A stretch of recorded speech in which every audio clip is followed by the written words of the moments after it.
Halo Sobat Literasi, perkenalkan nama saya Humailani Asanul Asma.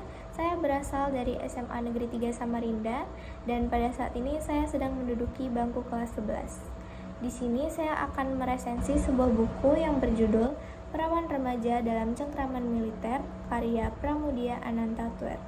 Buku ini diterbitkan oleh Kepustakaan Populer Gramedia atau KPG pada tahun 2001, tepatnya di kota Jakarta. Buku ini bergenre non-fiksi sejarah. Buku ini bertebal sekitar 248 halaman dan berdimensi 13,5 cm x 20 cm dengan ISBN 9786026208828 dan harga buku ini di Pulau Jawa sekitar Rp79.000. Buku ini merupakan salah satu karya penting yang menyingkap bagian kelam dari sejarah Indonesia. Pramudia menyoroti masa setelah tragedi 1965 ketika banyak orang yang ditangkap, dipenjara, bahkan disiksa tanpa alasan yang jelas. Fokusnya pada penderitaan perempuan muda yang ikut menjadi korban. Mereka kehilangan kebebasan, harga diri, martabat, dan bahkan masa depan mereka. Isi buku banyak bercerita tentang perempuan-perempuan yang dituduh tanpa bukti, lalu dipenjara tanpa pengadilan, dan diperlakukan secara tidak manusiawi. Mereka mengalami penyiksaan, pelecehan, dan trauma yang panjang. Pramudia menggambarkan suasana penjara dengan detail, dinding yang dingin, ruang yang sempit, dan interogasi penuh kekerasan. Penderitaan psikologis bahkan digambarkan lebih berat dari luka fisik.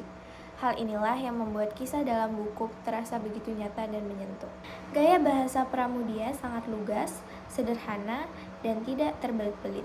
Justru karena ditulis apa adanya, penderitaan korban pun terasa dekat sekali dengan pembaca. Selain itu, buku ini juga menyoroti isu gender, di mana perempuan bukan hanya korban politik, tapi juga korban pelecehan seksual.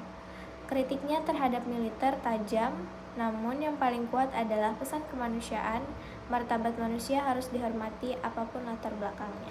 Kekuatan buku ini ada pada keberaniannya menuliskan penderitaan para korban tanpa menutup-nutupi. Namun, bagi pembaca yang belum terlalu paham sejarah 1965, mungkin butuh informasi tambahan untuk memahami konteksnya. Meski begitu, justru ini bisa mendorong kita untuk belajar lebih banyak tentang sejarah bangsa sendiri. Secara keseluruhan, Perawan Remaja dalam Cengkraman Militer bukan hanya karya sastra, tapi juga suara bagi mereka yang dibungkam. Membacanya memang sangat berat, tapi penuh pelajaran tentang empati, keberanian, dan arti kemanusiaan. Saya sangat merekomendasikan buku ini, terutama untuk generasi muda, agar tidak melupakan sejarah kelam bangsa dan lebih peduli pada nilai kemanusiaan.